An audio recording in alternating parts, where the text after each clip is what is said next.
haven't really been well noticed at that point. And I think Williams makes a perfect point. At least the least of it, to get a nomination for the best goalkeeper in the world. I think that is the least we could expect from him this year, because he's been just phenomenal.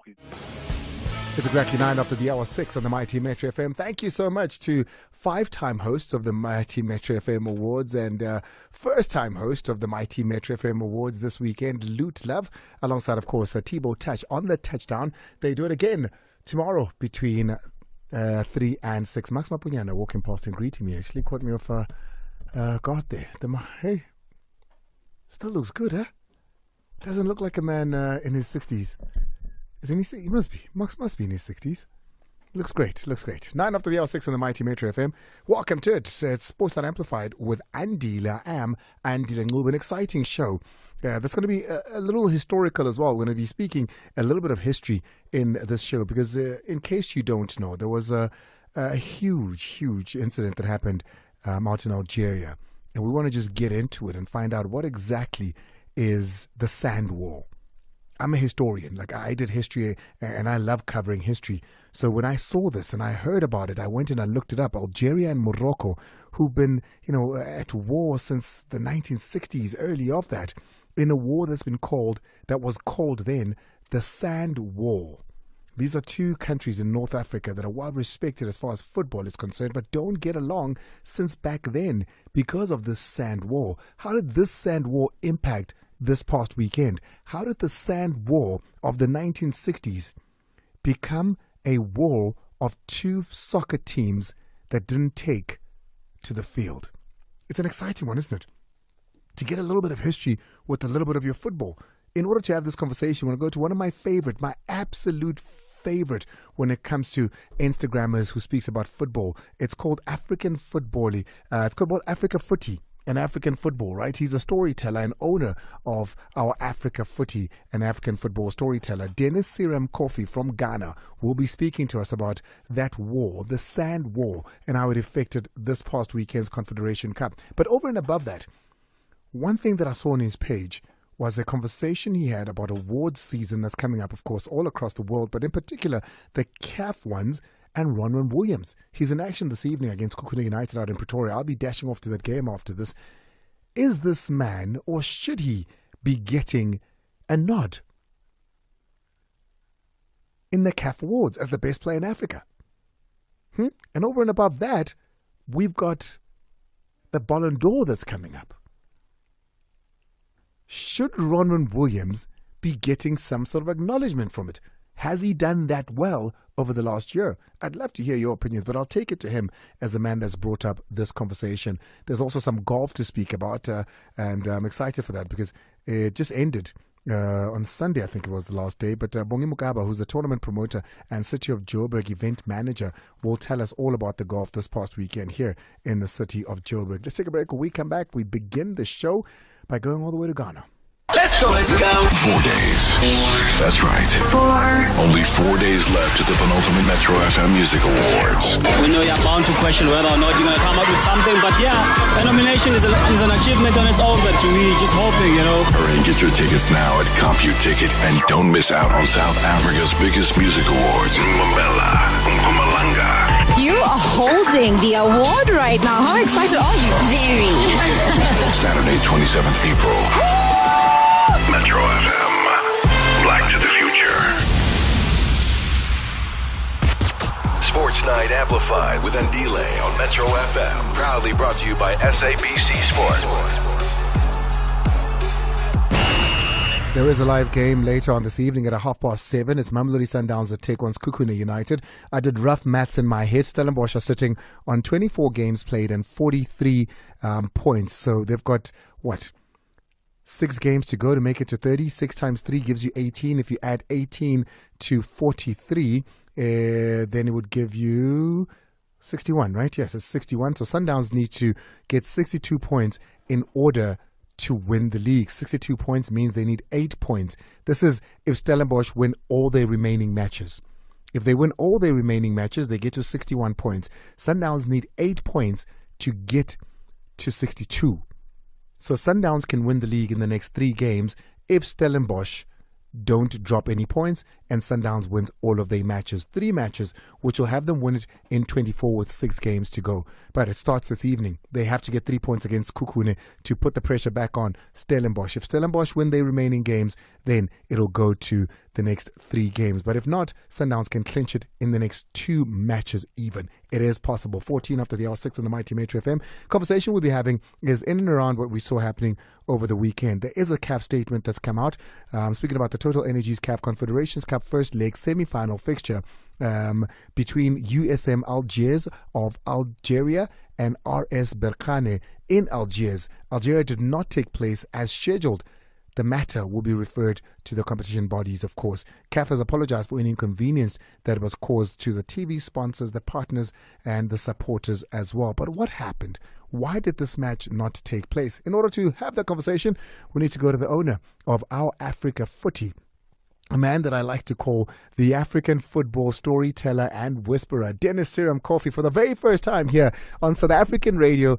And hey, on the Mighty Metro FM. Dennis, I've been wanting to have conversations with you for a very long time. Welcome to the show. Thank you. Thank you very much, Andile. And for the first time also, you're getting to have a conversation by voice. We've been talking a lot over text, and I'm also excited to finally get to speak with you personally, by voice today. I'm excited to really be on the show as well today.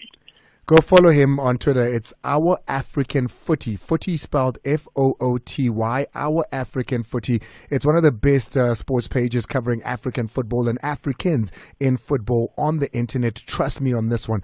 Just go and get a follow. If you don't find it, just follow me after the show. I'm going to put it in my stories there so you are able to follow Dennis and his amazing page. Dennis, I said a little bit earlier in my opening that today's conversation is, yes, football, but it's a little bit history as well, because you take a look at what happened in the Confederation Cup, and you have to speak about the history of these two nations.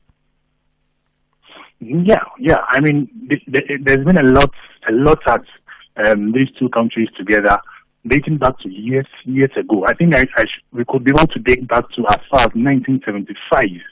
That is a very long time ago.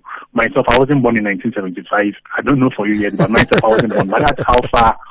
The issue dates between the two countries. So it's a big political issue. But for me, I think it's quite unfortunate that in this year, in 2024, we are having such a history which dates back to long ago affecting the game in 2024. It's quite unfortunate, especially at the level it happened at the semi-final stage of the CAF Confederations Cup, which is literally the second biggest club football event in Africa at the semi-final stage. It was quite unfortunate. But I'll be happy to delve into all the issues surrounding the. I want us to go into what happened over the weekend, because just for those, to give context to those that are listening now, it was the sand war of these two Arabic nations back in the 1960s that continued into the 1970s as well, fighting over a border conflict in Algeria and Morocco. It was fought from September all the way to October of 1963. There was a formal peace treaty that was signed in 1964, but it just really hasn't sobered between these two countries. Now, you have two huge African giants when it comes to football as far as the countries are concerned, and within that you have two teams that are just as big. The one needs to go play in the other country. That draws up where we are now. Dennis, what happens from there on? Just as you mentioned in your intro, these are two big teams on the continent, and to even paint a picture of how big they are, these are two teams who have won the Confederations Cup in the last 4 years. Berkane won it. The most recent they won, I think they beat a South African side, that's Orlando Pirates in the final. So I'm sure a lot of our audience will be familiar with Berkane winning it that year, and also even Usman. Yes, I'm winning it the last edition. So, this is as big as it can get of a match in the semi-final stage. But quite unfortunate, as I mentioned, this happened. So let me just get into, I think before I even explain whatever happened, there is a need to explain as to where it all started from. And in the 70s, after there was a region around, that is Algeria and Morocco, which is the Western Sahara region, which was dominated by the Spanish. It was dominated by the Spanish. So after the Spanish left that region, It was Morocco who wanted to take over that particular region. But the people themselves also wanted to be independent. That's the people of Western Sahara, a part of it. So there was a movement, which is called the Polisario movement, formed by the people of the Western Sahara. And a strong allies of this movement is the Algerian people. So the people of Polisario Front want independence for their region, the territory. But then that same territory of Western Sahara, about 80% of it is controlled by Morocco. So essentially, for every Moroccan, they consider Western Sahara to be part of Morocco. It's part of their country. And for Algerians, they are actually strongly aligned with the Polisario Front in fighting for the full independence of the region Western Sahara. So this is how political the whole issue is. And for RS Berkane, that's the team from Morocco, they have been playing with the map of Morocco on their jerseys throughout the entire CAF Confederations Cup this season. Even when they played against Sekunkunde and they came to South Africa, they had the map of Morocco on it. And it was not an issue. If they were to play in Ghana, they had the map of Morocco. It wouldn't have been an issue in Ghana. If they were to play in any other parts of Africa, I'm not really sure it would have been an issue. But then, because Algeria are very close allies with the Polisario Front, who are fighting for the independent state of Western Sahara, it is an issue. Because if you are considering the parts that we are fighting for independence for as part of your own, you are claiming it as part of your territory, or you see it to be maybe a huge insult to them to allow a Moroccan country to wear that map, declaring that region of Western Sahara is part of Morocco. Wow, So, Dennis, hold on. I is- think I get it now. So there's a piece of land that's been fought for. The team shows up with what they know to be Morocco. Obviously, that includes the land that's been fought for. That is on your as the flag and as the map as well is on your luggage, is on all your stuff. And they're saying, no, you've done that land that we're saying is not yours as part of your signature that you're coming in here with, and we will not allow that. That is Exactly. that is crazy. Hold that thought. I want to take a quick ad break. When we come back, let's get further with the story. They come in. The bags are permitting this land that is said not to be theirs because they know their country to look one way. Other people know their country to look one way. They're fighting for this piece of land. It now spills into an airport where players get stationed for a long time. We'll get back with that story. We don't play games. We wrote the game. Up in here, it's burning. Metro FM. It's where you want to be. Sports Night Amplified with Andile on Metro FM. Proudly brought to you by SABC Sport. It's exactly 24 after the hour 6 on the mighty Metro FM. A little bit of a history lesson here. The Sand War of the 1960s, which is about territory between two countries, Algeria as well as Morocco. We're discussing that with one of my favorite people on the internet.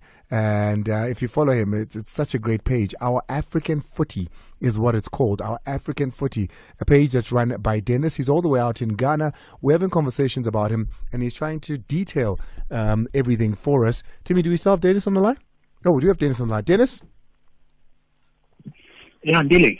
Terribly sorry, we stopped you halfway there to telling us a great historical lesson as to why it is that the big match, the semi-final this past weekend between two huge teams on the African continent from two huge African playing countries did not take place. Yes. So, just as I was explaining before the break, this is a huge issue beyond football, because the Algerians consider it to be maybe an insult to them if for a territory that they are fighting in coalition with, that is the Polisario movement, for you to declare it as your part of your land and bring it onto their soil to play football.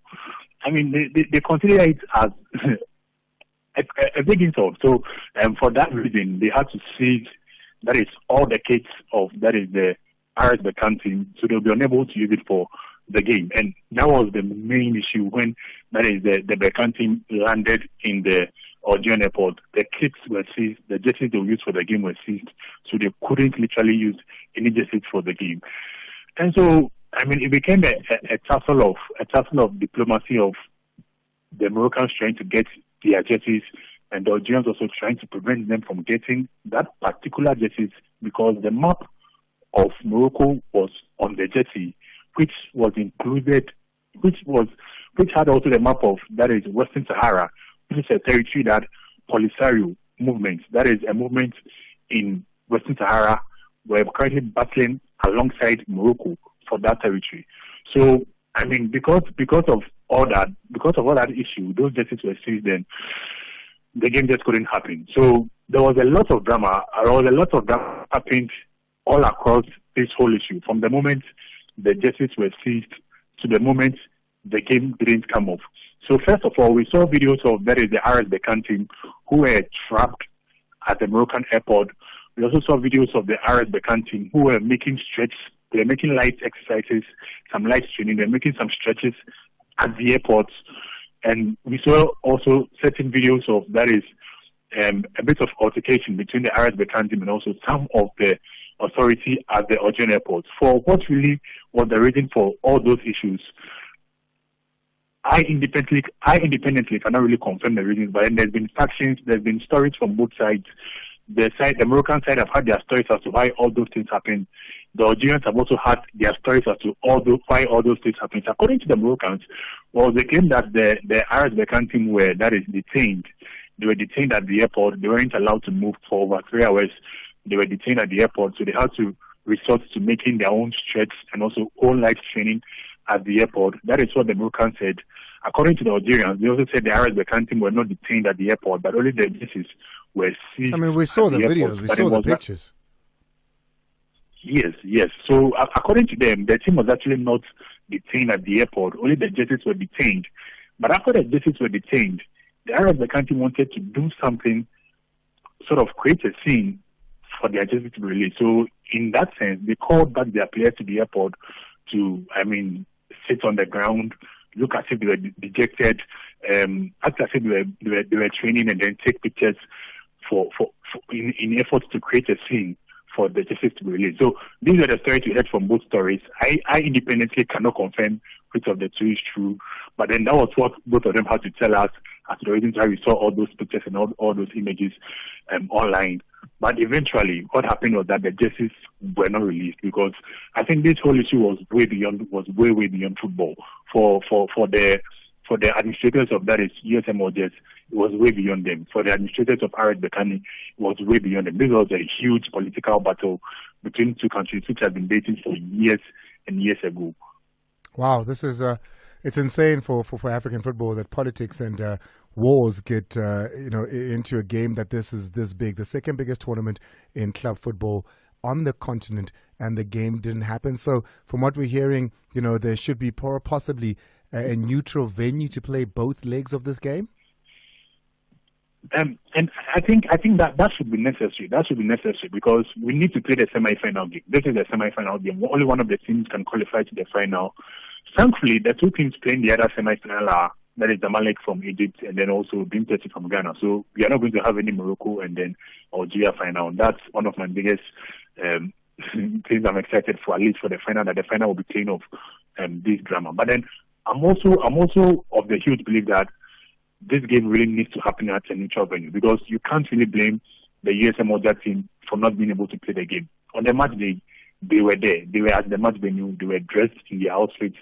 They were on the stadium. Everything was present there. For the RS Berkane team, you can't blame them that much because they didn't have their jerseys.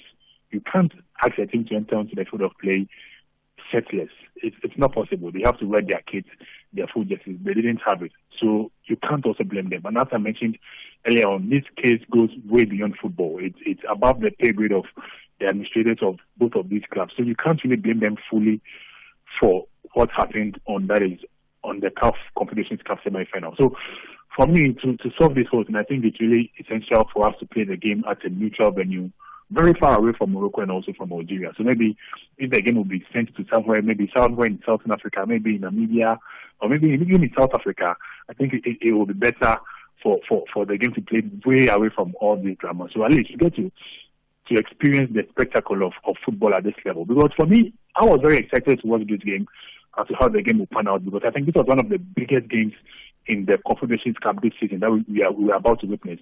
I think this was even the biggest game for us to witness in the Confederations Cup so far this season. But then, do you think the final before the final? Do you then think you replay both matches, the home and away for both teams, or do you just play one game and give credit for the one game that didn't happen to one of the sides? Or do you play one game? I mean, you can't travel to South Africa twice to play the same game. Yes. And the thing is, if you want to play a home and away game again, because of what has happened right now, for both countries, they want to retaliate. Even in the first leg, the game which didn't happen, we had some fans of Algeria who were holding the flag of that is Western Sahara. They have a flag, even though they are not an independent country yet. They have a flag. So we had a lot of Algerians who were hoisting the flag in the stadium. And an incident like this will literally infuriate the Moroccans. It's very likely that if the first leg comes on in Algeria, we'll see a lot of similar actions like that. Even in the second leg, if it comes off in Morocco, we are very likely to have some Algerians take to the stadium the flag of that is Western Sahara, which I know, for instance, that I know very well that if that happens, there's going to be a lot of violence which has to be, controlled. And I don't think at this stage we are really ready to witness such violence. So because the game is so close, it's so close to us, and then we have to play it as soon as possible. I think it will be best we play at a neutral venue, a one-off game, very far away from Morocco, very far away from Algeria.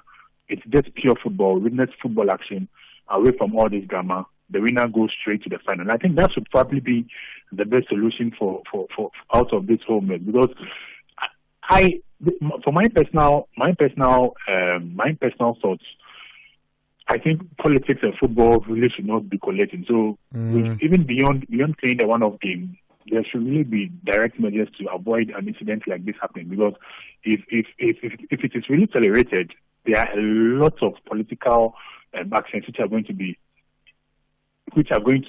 in the game football now, because there has been this thing happening as an example. So for now, I think we really need to play it as a neutral venue, one-off game. The winner goes to the final, and then afterwards we plan the measures to curb any incidents like this happening in the near future in African football. We're speaking to Seyram Cofie, owner of Our African Footy. Please go check it out on social media. It is on Instagram, one of my favorite pages to follow when it comes to all things African football, but also footballers from Africa. He's also an African football storyteller, quite a good one. I thoroughly enjoyed it. We're speaking about the story of over the weekend. USM Alger, the Renaissance Berkane did not take place on Sunday because of a row over the visiting side's shirt, which had a map printed on it, and that map included an area that is being in conflict for a very long time, claimed by two sides. And they're saying, if you have that map, it means you're claiming it, and if we allow you to play here, it means we agree with what you have said on that map, and which we don't. But let's move on from this a little bit and come down to South Africa. I saw one of your latest posts is in and around Ronwen Williams. You think Ronwen Williams at the moment is one of the best players in world football. Let's start with the CAF Awards that are imminently coming up, of course. Very early to speaking CAF Awards, but you feel he should be in with a shout? I think for now, he's the biggest favorite. He's the front runner for the African Footballer of the Year. I think African Footballer of the Year, even, Dennis? Yes. Tell me why. For the African Footballer of the Year. So I think in the game football for a very long time now, we've not really credited goalkeepers for the performance they put in. And I think it's mostly because when a team scores, that's when you win. So when you don't score, you don't win. So even when the goalkeeper keeps a clean sheet and then the team doesn't score, there's no win. So we don't really celebrate goalkeepers as much as we do. But for Ronwen Williams, his season has been phenomenal, almost the best. And this is coming from someone who is a neutralist, from a neutral perspective. Let me start first from that is the newest competition in Africa we had, that's the African Football League. Don't forget the nominations for the 2023 CAF Awards came in November 2023, and that was the same month we played the African Football League. So that was outside of the last calendar window for the last CAF Awards. So that means it automatically enters into the calendar window for that is this year's CAF Awards, and that is where the success story for me for Ronwen Williams started, because in the 2023 African Football League, if you remember from the very first game where Mamelodi Sundowns played against Petro Luanda, that was the start of the Williams story, because in that game, he was able to save a penalty, which was very crucial to Sundowns not falling down early in the game, and also made some very good saves, which for me were saves that he should have maybe conceded 1 or 2, but then he made all those saves before Sonos eventually went on to win that game by 2-0 and then advanced in the end to the semi-final. In the semi-final stage also, he made another penalty save in that same semi-final, which aided them to go into the final and eventually win the inaugural edition of the African Football League. So in 2 games alone in the African Football League, he was the differential one. He was the one who decided the game. If we had a striker who, let's say, in very 2 games was very crucial in a quarterfinal and then semi-final game, who scored very important goals to take his teams through to the final, that striker would have been celebrated so well. So if a goalkeeper makes a save which aids his team to the semi-final and then eventually to the final, why shouldn't he get in that same praise as the striker? And that was just the African Football League, where he eventually ended up winning that trophy and also winning the best goalkeeper in the African Football League. Then the big one came in. We're going to the 2023 Africa Cup of Nations. And, you know, I follow a lot of African football. Speaking as someone who is very neutral, if you were to ask me of who were my top 4 favorites in the AFCON in 2023, South Africa wouldn't have been in the list. And I'm sure if you pick about 10 neutral African football followers and you ask them to name their top 4 favorites, for about 9 out of the 10 of them wouldn't have had South Africa in it. But then the AFCON story was different because it was the Williams show. Starting right from the quarterfinal. I mean, what everyone remembers him for is the penalty saves he was able to make. 4 penalty saves against, that is, Cape Verde. Another penalty save against DR Congo to win the bronze medal. But what I actually remember him a lot for was the saves in the game, which actually decided the game. So in the getting to the closing numbers of the game, there was a chance to Gilson Tavares of, that is, Cape Verde. He was literally one-on-one with the goalkeeper Williams, and if he scores, the game is almost over for South Africa, and they are going to be eliminated in the quarterfinals. Williams pulls a save from a 1-on-1, 1v1, which was my save of the tournament. Like, it was so impressive. It was so impressive the kind of save he made to send that game into the penalty shootout, and then in the penalty shootout made 4 penalty saves, which was essentially him deciding the tie, right from regulation time to penalty shootout. He decided the tie, and that was it from him over there. Even in the semi-final game against Nigeria, the game was 1-0 at a point, and I remember very well there was a chance for, that is, Ademola Lookman of Nigeria. He was 1v1 with the goalkeeper Williams. And for a chance like this, it's about 70% every player scores it. And Williams, not even allowing that is Lookman to take a shot, he was able to make the save without allowing the player to take a shot. It was literally 1v1. He would have decided the game there and there. I mean, his save was able to aid South Africa to eventually get the equalizer and even take the game into penalty shootout. So there's been a lot of instances where he made a lot of 1v1 saves, which for me decided the game there and there. His saves literally decided the game. So for me, he was the most influential player for South Africa at the AFCON.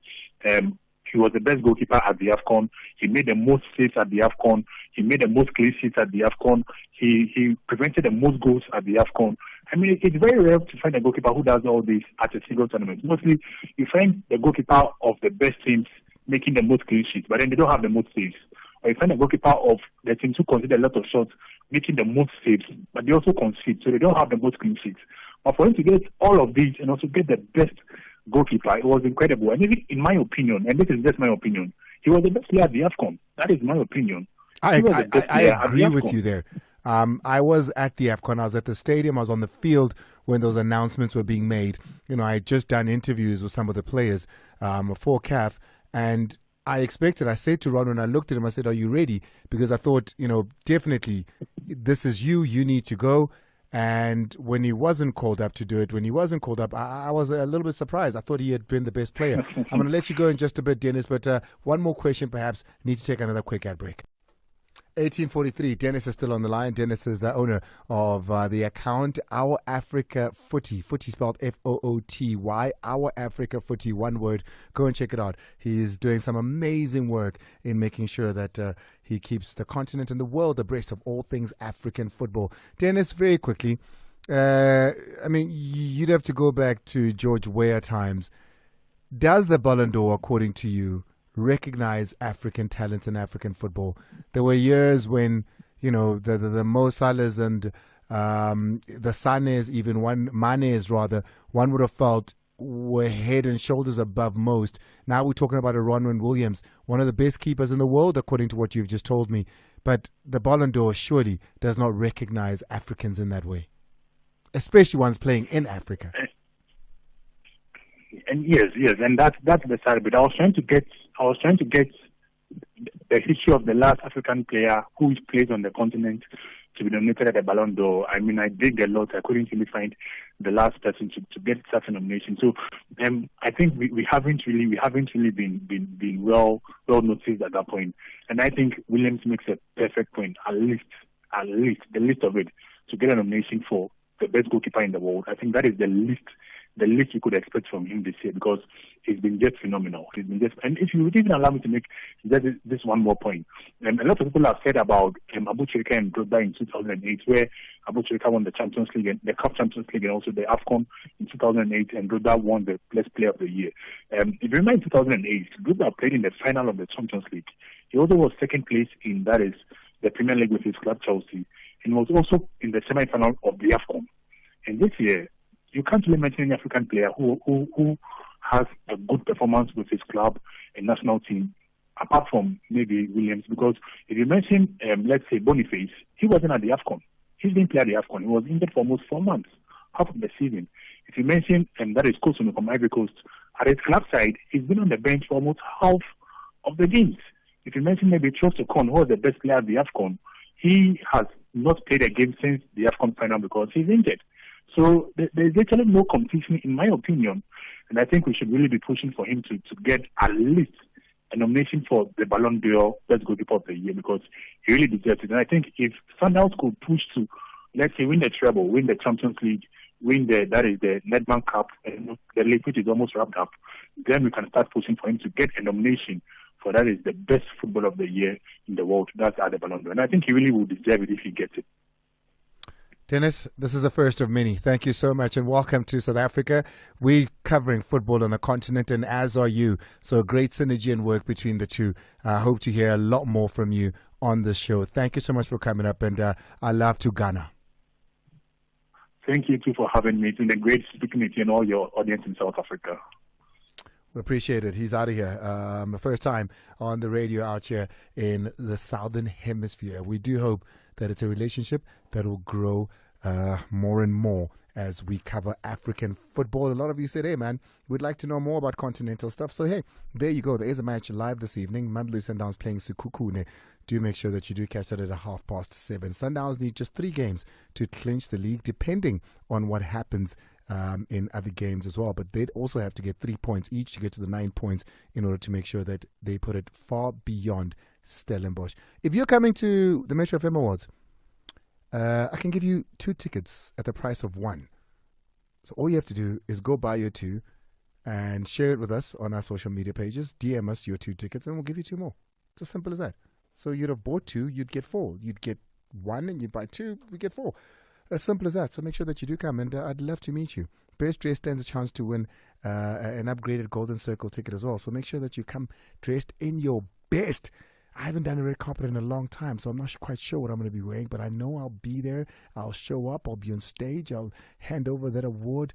I can't wait to be part of the Metros. Let's have some fun in Bombela. 1849 on the Mighty Metro FM. Sitting across from me is a tournament promoter and City Joburg event manager to most. Ma to me. It's always difficult, Ma. I never know how to do it. Mambongi Mokaba. I say Ma because it's one of the women that raised me. And she's found a new passion later on in life called golf that she's enthralled in. And for the city of Joburg, they host this amazing event that takes a look at women's sport and elevates it to beyond. It just finished on Sunday. Yes, Andile, good evening and good evening to your listeners. Yes, the tournament finished on Sunday. The Joburg Ladies Open. Joburg Ladies Open. And it's women from all over the world. It's women from all over the world, and us finishing on a Sunday was the first time, because throughout, women's tournament had been played over 3 days, which is 54 holes, and for the first time, we played over 72 holes like what the men do. Wow. Speaking of like the men do. It's a question I enjoy asking because, as you know, my kids, 3 of them girls, enjoy sport. One is exceptionally good. The other tries very hard, and, you know, they dream of a career in sport. But I worry about them because I always come on this radio and I say, I don't know if there's one or many South African black women that are millionaires, and I want my daughters, just like you want yours, Abu Zama, to be millionaires. We want them to live a good financial life as well. Can my kids in sport, in golf, who are girls, earn a good living? Andile, they can. And me saying they can is just not a straightforward answer, right? There's a couple of things that we need to do. And I'm going to use the Joburg Ladies Open as a classic example of where I'm coming from. We had a field of 120 professional golfers, South Africa, all over the world. And amongst those, we had one black professional girl playing. From South Africa? From South Africa. Zetumieki. Okay. And unfortunately, the situation we find ourselves in as a country is that if there is no support, the foundation needs to begin at home, right? Our parents were working, they never supported us playing sport. But your generation, how many of you are there when your kids are participating in sport? Because everybody is chasing their careers, they're making money, but the children are not getting support from anyone. I used to wonder how the white parents do it, because they'd be there after school. I'd like, don't your parents work? They'd be there watching the games. They'd be there driving to the next school to come watch. I don't know how they did it. Remember, with them, there's stay-home mothers, right? With us, we have to go and work and make money. True. Now, that is where it begins. If the foundation is not laid early and we want to start playing the sports at a later stage when people are grown up, it doesn't work, because you need the support from home, you need financial support, you need psychological support, you need all sorts of things for you to be able, you need a coach, you need everything. Are we able to do it? Some Mostly parents are no. able to. The majority of the parents are not. Yeah. Are corporates coming to the party? Some corporates are looking after individuals, some are not. What are we? Nowhere near enough. What are we as black communities doing to support our children? That is where the first problem begins. Because if you look at the girls, for instance, that play in Europe, before they even play professional, they start with junior golf, then they move up the ranks. I mean, I was talking to the girl, Chiara Tambellini, the Swiss girl who won. Who won, yeah. She was saying to me, before she played in the LET, she played Access Tour, which is one step below. South Africa doesn't have that. I was engaging the commissioner of the Sunshine Tour, because the Sunshine Ladies Tour falls within the Sunshine Tour. And I was saying to him, for us to be able to grow sport, we need to start from the beginning. There's a huge gap from what the Sunshine Tour is doing for men and what the Sunshine Ladies Tour is doing. There isn't much, right? Because when these girls finished playing, they played the Joburg Ladies Open, finished on Sunday. They playing starting on Thursday. They're playing the SA Women's Open at Erenvale. Now, when that tournament concludes, our girls don't have other tournaments to play. The girls from Europe are going back home to play in other tournaments. And as a result, it makes the playing fields look like they're not even. We need to be able to even out. I am looking for corporates to come to the party for us to be able to at least increase the number of tournaments. That is when your children would be coming. So the short the answer is no, but it's possible. It is possible. But right now, not at the moment. The generation that is coming, there's a group of your 15, 16-year-olds, the younger ones, those ones, there is potential and hope, because their parents are looking at sport differently. Their parents are putting money into the space. Now, a person who's sitting and listening from Tembisa, where we both come from, they would be saying, what about a child from Tembisa? That child from Tembisa, the challenge that we need to put, the number of golf courses that are available should ensure that golf courses in Tembisa, no, there isn't. We are surrounded with Modofontein, Kempton Park, and Irene. Those golf courses and other golf courses in the country should be saying in their junior sections how many black kids are there, so that we're able to grow them at that early age, and then we know that they'll progress. But we can't say they'll all be professional. Yeah. There are other careers within the golf fraternity that if you can't turn professional, you can look at other options as well. Did we host successfully? We did. We're celebrating quite a number of things. Remember, the country is celebrating 30 years of democracy. Yeah. Within the 30 years, the city of Joburg stands proud to say we hosted the 9th edition of the Joburg Ladies Open, 3 years of the Joburg Ladies Open being co-sanctioned. And those are things that we as a city have been able to do within this period that the country has been enjoying this democracy. That's amazing. And of course, there's a give back element to hosting this tournament for young women in this country. Much needed. Absolutely. What we did, we look at the tournament and said to ourselves, we need to have an element of social responsibility. We then created a campaign that we called Splash for Dignity and Baddies for Dignity. On Pro-Am Day, if you hit your ball in the water, we fined you 50 rand, and we collected all those 50 rands, tallied the number of baddies that were How much money was it? It's going to tell me how good the players were at that tournament. We ended up with, on Pro-Am night, just on Pro-Am night, we had raised 13,000. Yeah. Guys. Combination of water and baddies. Okay. Right? Baddies and eagles. Okay, could have been a lot more birdies and eagles. We've got sponsors, we've got sanitary pads and toiletries, and we donated those yesterday to the Bramley Primary School. We are looking at ensuring that the dignity of a girl child is restored. So Pro-Am, it's the only Pro-Am in the country where only ladies play, right? Only tournament where you have this social responsibility, where we're looking after our girl children. So we are putting together and making effort in ensuring that what is done on the golf course is extended externally. OG Malefe, I know OG's daughter plays. Yes. I think she's probably 10 now, 10 or 11 years old. And she's been playing with her dad for as long as I can remember. OG, those are the children. Yeah, so it's your child. Professionally. It's your child that's going to make the money. Parents need to support, and corporates need to come into the OG's got all the money. He's fine. OG Malefe's got all the money. Ma, it was great to see you. Thank you. And people that want more information, people that want to get involved in golf, where can they go touch base? There's a couple of places. The ones that are based in Soweto, the Soweto Country Club. Yeah. A facility that is owned by the city of Johannesburg.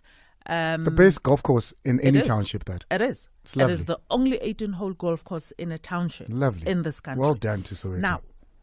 Now, with that golf course, there's a couple of gentlemen who are coaching. They coach on Saturdays.